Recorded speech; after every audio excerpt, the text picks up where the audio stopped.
Hello friends, welcome to I success academy.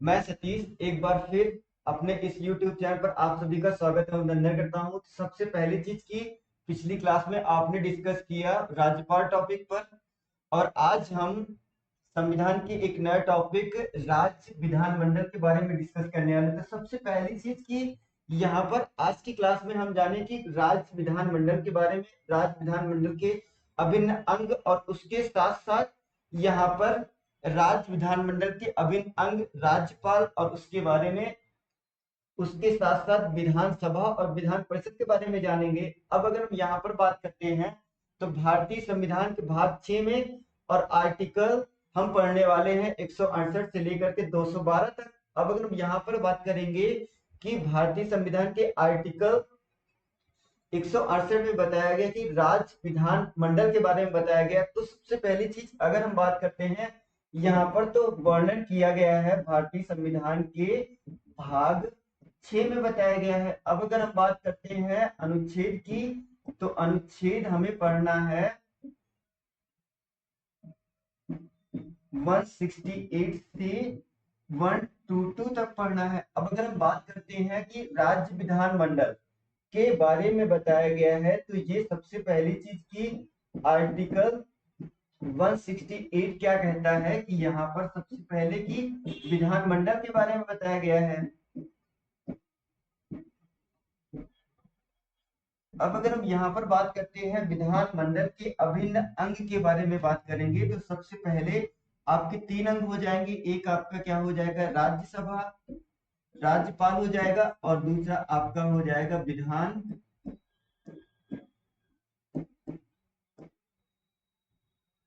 विधानसभा हो जाएगा। और अगर हम तीसरा बात करते हैं तो तीसरा आपका हो जाएगा विधान परिषद। अब अगर हम यहाँ पर बात करते हैं विधान परिषद की, तो भारत के केवल वर्तमान में भारत के केवल 6 राज्यों में विधान परिषद विद्यमान है। तो कहने का मतलब है कि केवल आप वर्तमान में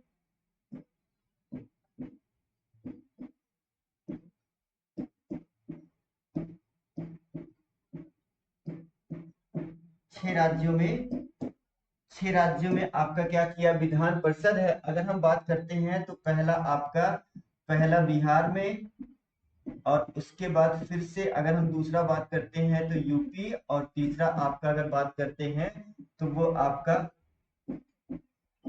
महाराष्ट्र, और उसके बाद अगर हम बात करते हैं तेलंगाना, और फिर आपका क्या है कर्नाटक,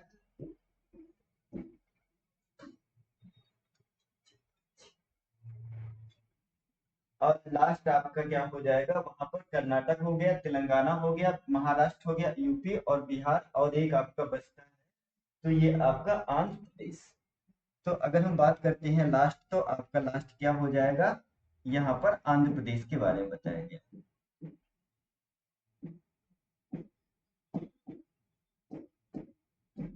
तो कहने का मतलब है कि वर्तमान में भारत में केवल 6 राज्यों में आपका क्या बताया गया, वहां पर 6 राज्यों में केवल विधान परिषद के बारे में बात कही गई है। अब अगर हम यहाँ बात करते हैं विधान परिषद, तो बिहार में, यूपी में, और महाराष्ट्र में, और तेलंगाना और कर्नाटक और आंध्र प्रदेश में क्या बताया गया है आपके, वहां पर विधान परिषद विद्यमान है। अब अगर हम आगे चलते हैं तो यहाँ पर सबसे पहली चीज की हम जानेंगे अगले की विधानसभा।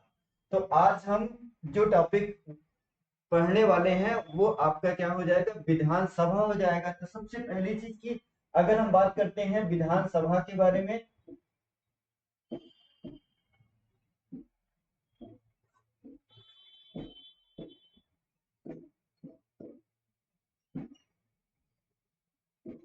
तो सबसे पहले विधानसभा का वर्णन भारतीय संविधान के आर्टिकल 170 में किया गया है। यानी कहने का मतलब है कि भारतीय संविधान के आपका भाग 5 में तो किया गया, 6 में तो किया गया है, बट उसके साथ साथ अगर हम बात करते हैं अनुच्छेद की, तो अनुच्छेद 170 में क्या बताया गया कि सभी राज्यों के लिए अपना क्या होगा, एक विधानसभा होगा। तो इसका वर्णन आपका कहाँ पे किया गया, आर्टिकल 170 में बताया गया है। अब उसके साथ साथ अगर हम बात करते हैं प्रत्येक राज्य में इसका क्या किया जाएगा, गठन किया जाएगा, और कुछ केंद्र शासित प्रदेशों में किया गया है। तो कहने का मतलब है कि प्रत्येक राज्य में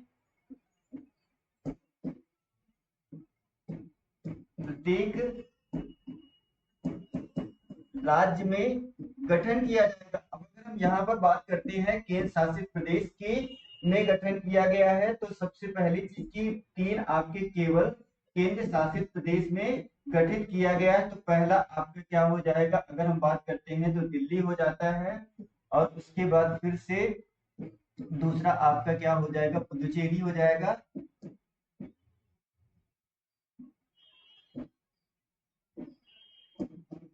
और तीसरा आपका क्या है, जम्मू और कश्मीर।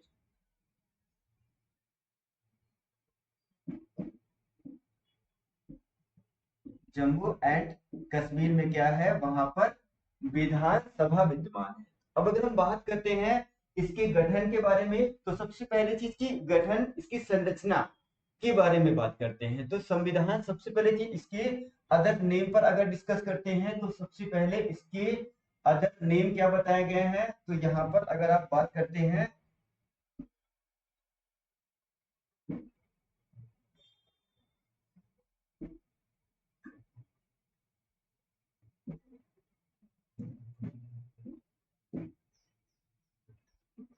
इसके सबसे पहले आप क्या कह सकते हैं, इसको निम्न सदन के रूप में जाना जाता है, और आप दूसरा बता सकते हैं कि लोकप्रिय सदन के रूप में।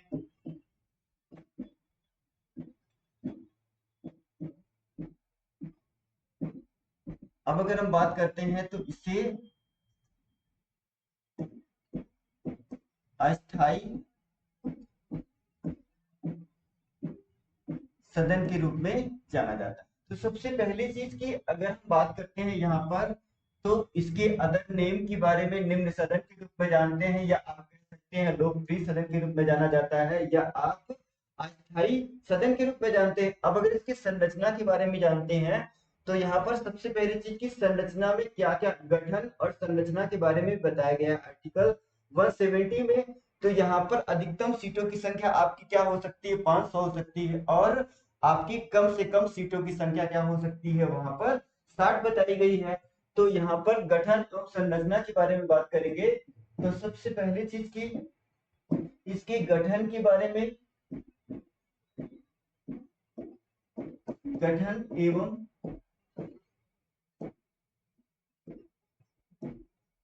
संरचना के बारे में भी बताया गया है, आर्टिकल 170 में ही बताया गया है। तो सबसे पहली चीज की गठन में आपका अधिकतम अधिकतम सीटों की संख्या क्या हो सकती है,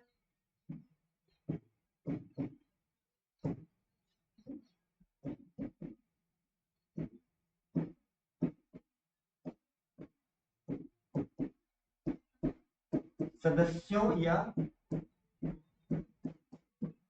सीटों की संख्या पर अगर हम बात करते हैं, तो ये आपका 500 हो सकता है। अब अगर हम बात करते हैं यहाँ पर आपकी कम से कम सीटों की संख्या,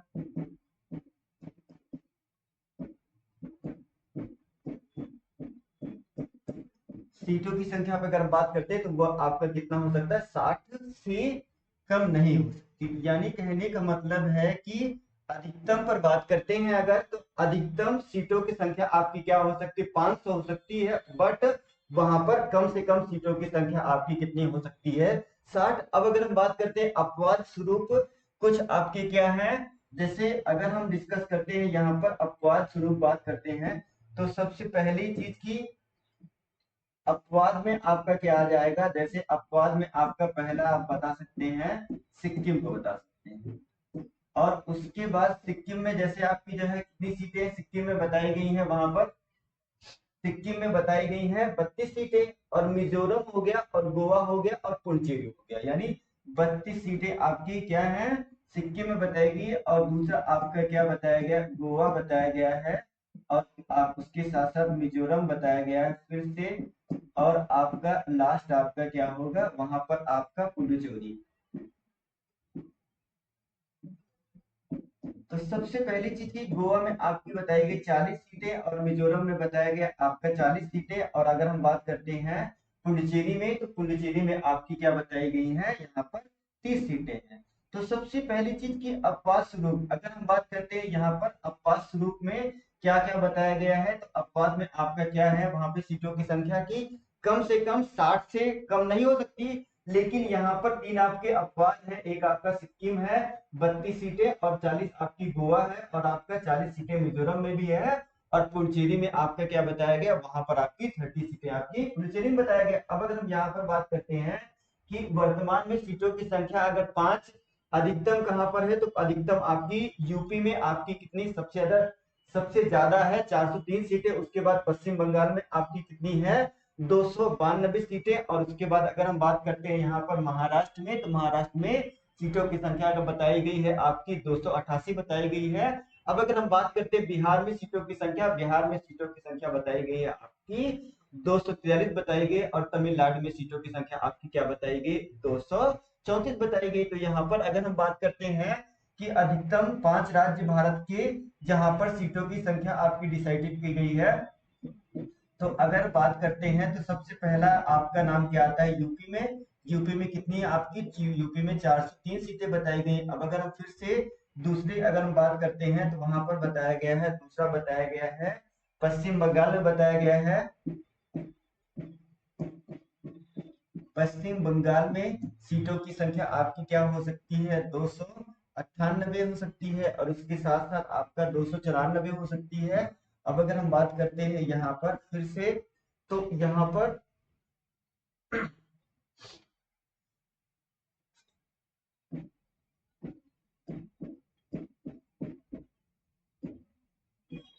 महाराष्ट्र और उसके उसके बाद आपका बिहार और तमिलनाडु।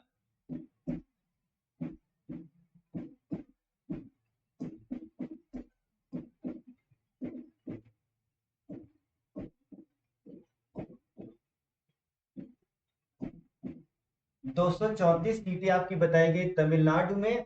अगर हम बात करते हैं 243 सीटें आपकी बताई गई हैं बिहार में बताई गई हैं। और महाराष्ट्र की बात करते हैं तो महाराष्ट्र में सीटों की संख्या आपकी बताई गई 288 आपकी सीटें। ये क्या है आपका जो है भारत में जो अधिकतम 5 राज्य हैं वो आपके वहां पर सीटों की संख्या राज्य की विधानसभा में क्या क्या है वो आपको बताया गया है। अब अगर आगे चलते हैं तो यहाँ पर हम जानेंगे कि विधानसभा के सदस्यों का निर्वाचन किस तरीके से होता है। यानी कहने का मतलब है कि विधानसभा के सदस्यों का निर्वाचन की अगर हम बात करते हैं,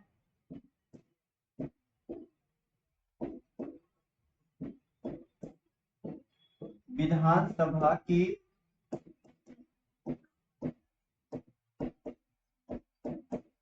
सदस्यों का निर्वाचन कैसे होता है, तो अगर हम निर्वाचन की बात करेंगे तो सबसे पहली चीज की इनके सदस्यों का निर्वाचन आपका अप्रत्यक्ष रूप से होगा। और उसके साथ साथ वहां पर जो चुनाव होगा वो जनता के द्वारा होगा। और उसके बाद अगर हम बात करते हैं यहाँ पर, तो जो चुनाव करवाएगा वो कौन करवाएगा, भारत निर्वाचन आयोग कराता है। और अगर उसके साथ साथ में सीटों का जो आवंटन होगा वो जनसंख्या के आधार पर होगा। और जो उसका बेस होगा जनगणना का वो 1971 की जनगणना के आधार पर होगा। यानी कहने का मतलब है कि सबसे पहली चीज की इनके सदस्यों का निर्वाचन, तो आप बता सकते हैं कि निर्वाचन आपका प्रत्यक्ष रूप से होगा।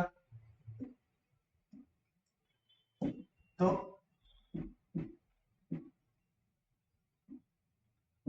प्रत्यक्ष रूप से, अब अगर हम बात करते हैं प्रत्यक्ष रूप से, तो जनता के द्वारा चुना,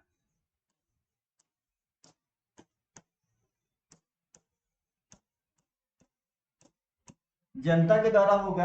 अब अगर हम बात करते हैं तो इनका जो चुनाव होगा वो चुनाव कौन कराएगा, वहां पर केंद्र निर्वाचन आयोग कराएगा। अब अगर हम बात करते हैं यहाँ पर कि केंद्र का जो निर्वाचन आयोग होगा वो क्या कराएगा, वहां पर अब जो चुनाव का एक क्षेत्र होगा, यानी कि चुनाव का जो क्षेत्र होगा वो क्या होगा, प्रादेशिक क्षेत्र होगा। चुनाव क्षेत्र क्या कहलाएगा?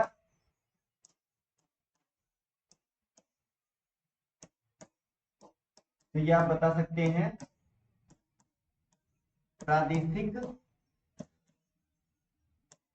क्षेत्र चुनाव कराएगा। अब अगर हम यहाँ पर बात करते हैं कि सबसे पहली चीज की इसमें आपका जो आधार बना जाए, जो सीटों का आपका आवंटन किया जाएगा, यानी कहने का मतलब है कि सीटों का आवंटन किया जाएगा। तो यहाँ पर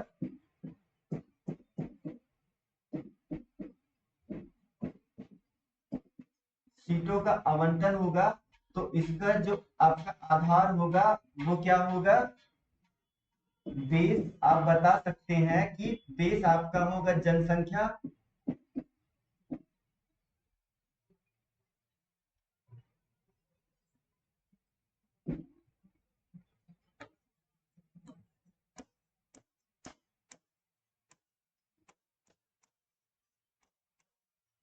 जनसंख्या के आधार पर, अब जो जनसंख्या के आधार पर जो गणना की जाएगी,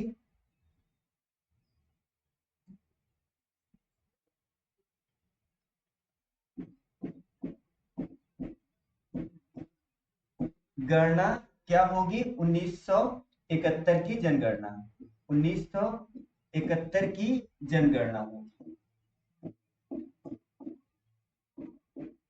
तो सबसे पहली चीज की यहाँ पर आपने क्या जाना कि जो आपके विधानसभा के सदस्यों का निर्वाचन किया जाएगा वो प्रत्यक्ष रूप से जनता के द्वारा, और जो चुनाव होगा वो आपका चुनाव कौन करवाएगा? केंद्र निर्वाचन आयोग कराएगा। और उसके साथ साथ जो चुनाव क्षेत्र होगा वो आपका प्रादेशिक क्षेत्र होगा, और जो सीटों का आवंटन किया जाएगा जो उसका एक आपका आधार होगा वो क्या होगा? जनसंख्या के आधार पर। अगर हम बात करते हैं कि जनसंख्या के आधार पर, तो उसका अब की जो गणना की जाएगी वो किस बेस पर की जाएगी? तो 1971 की जनगणना के आपके आधार पर उसको माना जाएगा। अब अगर हम यहाँ पे बात करते हैं योग्यता की, तो आगे चलते हैं। तो योग्यता के बारे में बताया गया भारतीय संविधान के आर्टिकल 151 में, 191 में बताया गया है कि योग्यता के बारे में अगर हम बात करते हैं तो योग्यता बताई गई है भारतीय संविधान के आर्टिकल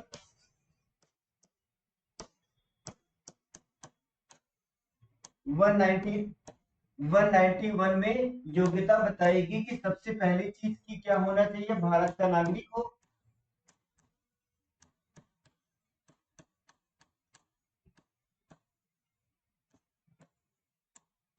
और जो दूसरी योग्यता है कि सबसे पहली चीज की 25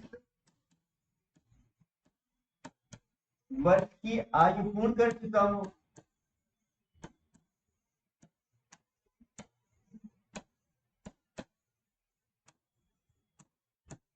अब उसके साथ साथ किसी लाभ के पद पर ना हो और पागल ना दिवालिया हो। तो आपकी आम बातें होती हैं। सबसे पहली चीज की यहाँ पर केवल ये आपका मान्य रखता है कि योग्यता के बारे में किस आर्टिकल में बताया गया है। तो आप क्या बता सकते हैं? आर्टिकल आपका बताया गया है 191 बताया गया। अब अगर हम बात करते हैं यहाँ पर जो एज की बाउंडेशन की 25 वर्ष की आयु कंप्लीट कर चुका हो, तो उसे आपका क्या बनाया जा सकता है? वहां पर मीन्स राज्य की विधानसभा का सदस्य बनाया जा सकता है। अब अगर हम बात करते हैं आगे, तो सबसे पहली चीज की कार्यकाल के बारे में बात करते हैं। तो यहाँ पर कार्यकाल के बारे में बताया गया है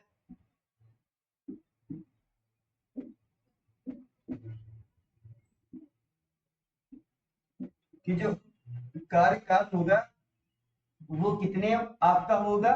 तो 5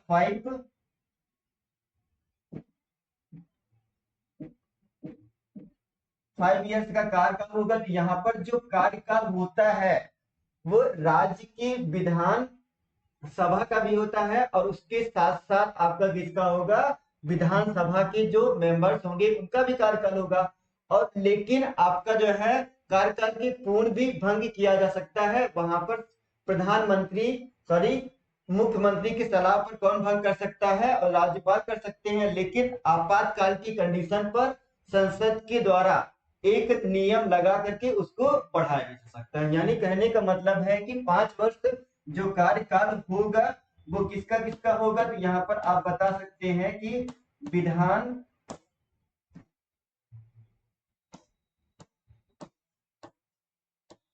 विधानसभा का, और उसके साथ साथ यहाँ पर विधान सभा के सदस्यों का भी कार्यकाल क्या होता है, 5 इयर्स होता है। अगर यहाँ पर बात करते हैं कि सबसे पहली चीज की आपका क्या हो सकता है, समय के पूर्व आपका कार्यकाल के पूर्व भी भंग किया जा सकता है, यानी कार्य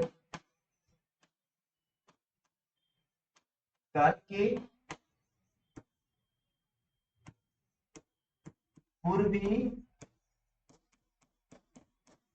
भंग किया जा सकता है। तो अब सबसे पहली चीज की कौन कौन आपका भंग कर सकता है, तो यहाँ पर सबसे पहली चीज की भंग कौन कर सकता है, तो वहां पर सीएम, यानी कहने का मतलब है कि मुख्यमंत्री की सलाह पर किसके द्वारा, राज्यों के राज्यपाल के द्वारा आपका भंग किया जा सकता है। अब अगर हम यहाँ पर बात करते हैं कि सबसे पहली चीज की भंग कर सकते हैं कार्यकाल के दौरान, आपका कौन कर सकता है, वहां पर राज्यों के राज्यपाल के द्वारा। अब अगर हम बात करते हैं तो यहाँ पर फिर से आपातकाल के दौरान आपका क्या कर सकते हैं, संसद के द्वारा समय बढ़ाया जा सकता है, लेकिन एक बार में अगर समय बढ़ाया गया तो केवल 6 माह के लिए बढ़ाया जाएगा। अब अगर हम बात करते हैं आगे चलते हैं, तो आगे बताया गया है आपके शपथ के बारे में, तो शपथ के बारे में बताया गया आर्टिकल 188 में। तो यहाँ पर सबसे पहली चीज की भारतीय संविधान का आर्टिकल 188 क्या कहता है, यहाँ पर 188 में बताया गया राज्य की विधानसभा की जो सदस्य हैं उनकी शपथ के बारे में बताया गया। तो सबसे पहली चीज की शपथ शपथ के बारे में आपका बताया गया है, और यहाँ पर शपथ कौन दिलाएगा, तो राज्यपाल राज्यपाल बोल सकते हैं, या आप कह सकते हैं कि राज्यपाल के द्वारा चुना गया व्यक्ति, राज्यपाल के द्वारा चुना गया व्यक्ति क्या करेगा भैया, शपथ दिलाएगा। अब उसके साथ साथ जो आप अगर शपथ, यानी सबसे पहली चीज की शपथ कौन दिलाता है, तो आपने आपने अभी जाना कि शपथ के आपका राज्यपाल दिलाएगा, या राज्यपाल के द्वारा कोई भी चुना गया व्यक्ति होगा तो वो आपके सदस्यों के विधानसभा के सदस्यों को शपथ दिला सकता है। अब अगर कहते हैं कि त्याग पत्र किसको देंगे, तो सबसे पहले चीज की त्याग पत्र सदस्य देते हैं यहाँ पर राज्यसभा सॉरी विधानसभा के अध्यक्ष को। अब उसके साथ साथ लेकिन विधानसभा अध्यक्ष सूचना किसको देंगे, तो सूचना आपके राज्यपाल को देंगे। कहने का मतलब है कि त्यागपत्र के बारे में अगर हम बात करते हैं यहाँ पर, तो सबसे पहली चीज की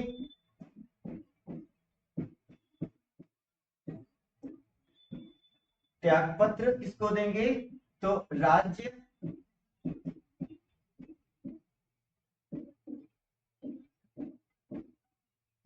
विधानसभा के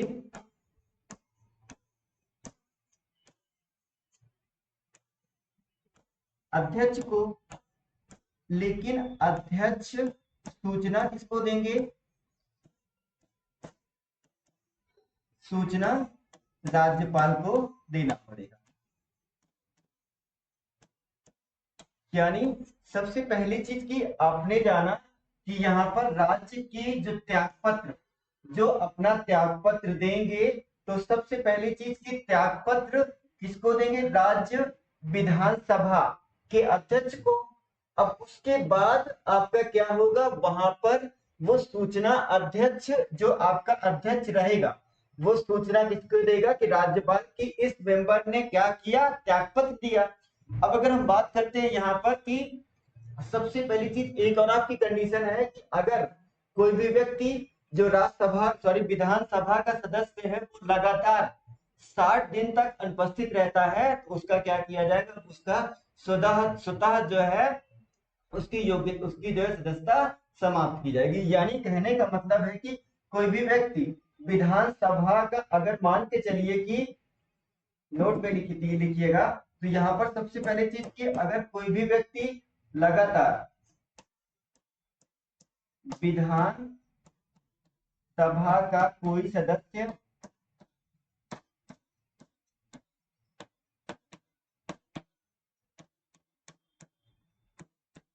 लगातार 60 दिन तक, कोई सदस्य लगातार 60 दिन तक अनुपस्थित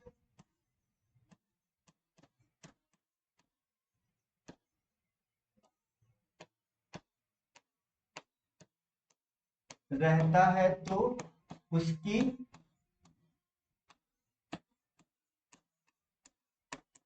सदस्यता क्या कर दी जाएगी, समाप्त।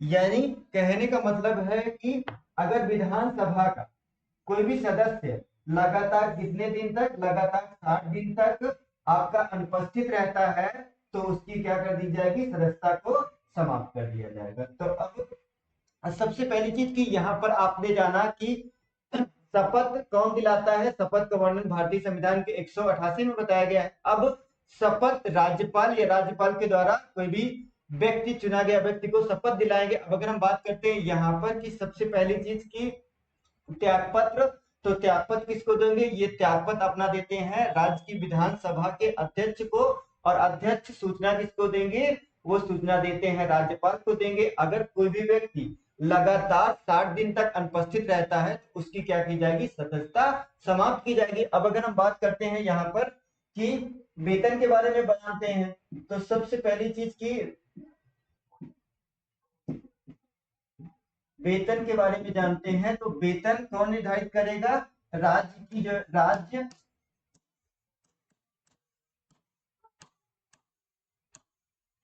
विधानमंडल डिसाइड करेगी। और उसके साथ साथ अगर हम बात करते हैं कि वेतन कहां से दिया जाएगा, राज्य की संचित निधि से इनको वेतन दिया जाए। यानी कहने का मतलब है कि वेतन, सबसे पहली चीज कि वेतन के बारे में अगर हम बात करते हैं तो वेतन आपका कौन निर्धारित कर सकता है, तो यहाँ पर जो निर्धारित किया जाएगा वो आपका जो है राज्य विधानमंडल निर्धारित करेगा। और उसके साथ साथ इसके आपका,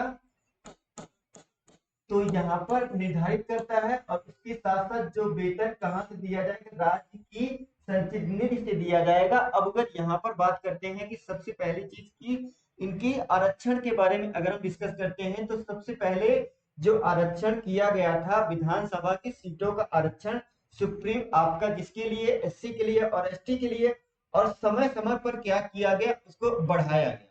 तो यहाँ पर सबसे पहली चीज की आपका जब आरक्षण की बात अगर हम करते हैं, तो आरक्षण के बारे में बताया गया है भारतीय संविधान के आर्टिकल 332 में बताया गया है एससी, और उसके साथ साथ एससी के सीटों का आरक्षण बताया गया।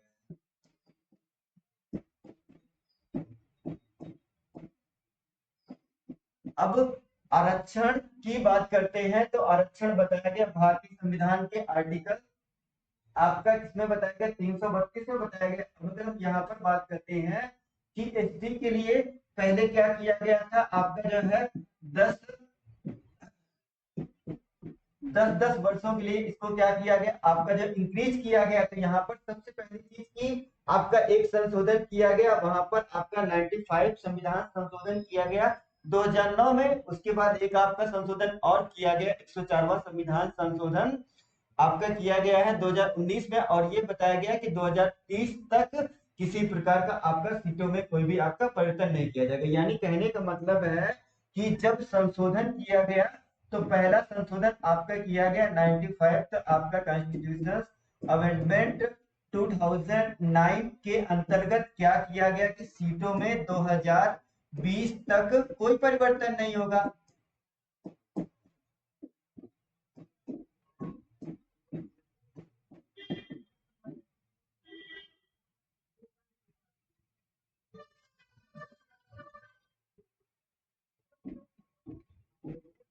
अब लेकिन उसके बाद फिर से एक संशोधन किया गया। कब किया गया? 104वें संविधान संशोधन आपका 2019 के अंतर्गत। कहने का मतलब है कि 104 कॉन्स्टिट्यूशन अमेंडमेंट 2019 के अंतर्गत आपका क्या बताया गया कि 2030 तक आपका जो है सीटों में किसी भी प्रकार का कोई परिवर्तन नहीं किया जाएगा, न उसमें आपका जो घटाया और बढ़ाया जा सकता है। इस तरीके से आपका आरक्षण की बातें आपकी, अगर हम बात करते हैं एससी और एसटी के लिए आरक्षण की बात कहाँ पे की गई? आर्टिकल 332 में किया गया। अगर आगे चलते हैं तो दो आपका सबसे पहले चीज 70वें संविधान संशोधन 19 आपका क्या किया गया? 1992 में आपके जो राष्ट्रपति के निर्वाचन मंडल में आपका दिल्ली और पौंडीचेरी को सम्मिलित किया गया। और उसके साथ साथ यहाँ पर फिर से आपका 184वां संविधान संशोधन 2001 किया गया। और उसके अंतर्गत आपका क्या बताया गया? तो उसके अंतर्गत आपका बताया गया कि विधानसभा के सदस्यों की सीटों में जो परिवर्तन 2026 तक आपने किसी प्रकार से नहीं किया जा सकता। यानी कहने का मतलब है कि दो संशोधन, एक आपका जो है यहाँ पर 70वां कॉन्स्टिट्यूशन अमेंडमेंट एक किया गया और उसके अंतर्गत आपका ये किया गया तो 1992 के अंतर्गत इसमें क्या किया गया? राष्ट्रपति के निर्वाचन मंडल में राष्ट्रपति की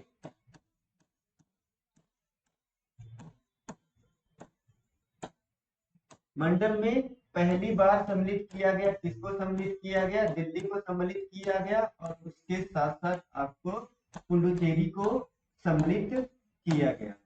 कहां पर सम्मिलित किया गया? राष्ट्रपति के निर्वाचन मंडल में। अब उसके बाद अगर हम बात करते हैं यहाँ पर, तो सबसे पहली चीज की यहाँ पर क्या किया गया? आपका ये बताया गया है 84 कॉन्स्टिट्यूशन अमेंडमेंट वहां पर कर दिया गया। और उसके अंतर्गत आपका कब किया गया? 2001 में किया गया। और उसके बाद इसमें क्या बताया गया है? तो इसमें ये बताया गया है भैया कि यहाँ पर विधानसभा की सदस्य संख्या में 2026 तक, यानी राज्य की विधानसभा में सदस्य संख्या में 2026 तक कोई परिवर्तन नहीं किया जाए, यानी किसी भी प्रकार का परिवर्तन नहीं किया जाए। ये आपका परिवर्तन नहीं किया जाएगा, ये आपका बताएगा। यानी कहने का मतलब है कि सबसे पहली चीज की आपका क्या किया गया? यहाँ पर आपका एक संशोधन किया गया। कब किया गया? 70वें संविधान संशोधन 1992 में दिल्ली के आपका राष्ट्रपति के निर्वाचन मंडल में दिल्ली को सम्मिलित किया गया। और किसको सम्मिलित किया गया? पुडुचेरी को सम्मिलित किया गया पहली बार। और उसके बाद फिर से आपका जो क्या किया गया? आपका जो 84वें संविधान संशोधन 2001 के अंतर्गत आपका ये व्यवस्था की गई और ये बताया गया कि आपका राज्य के जो विधानसभा की सदस्यों की संख्या में किसी भी प्रकार का आपका 2026 तक कोई परिवर्तन नहीं किया गया, ये आपका बताया गया। तो सबसे पहली चीज आज की क्लास में आपने जाना कि यहाँ पर राज्य विधानसभा के बारे में जाना। और कल की क्लास में हम पढ़ेंगे विधान परिषद के बारे में। तब तक के लिए धन्यवाद।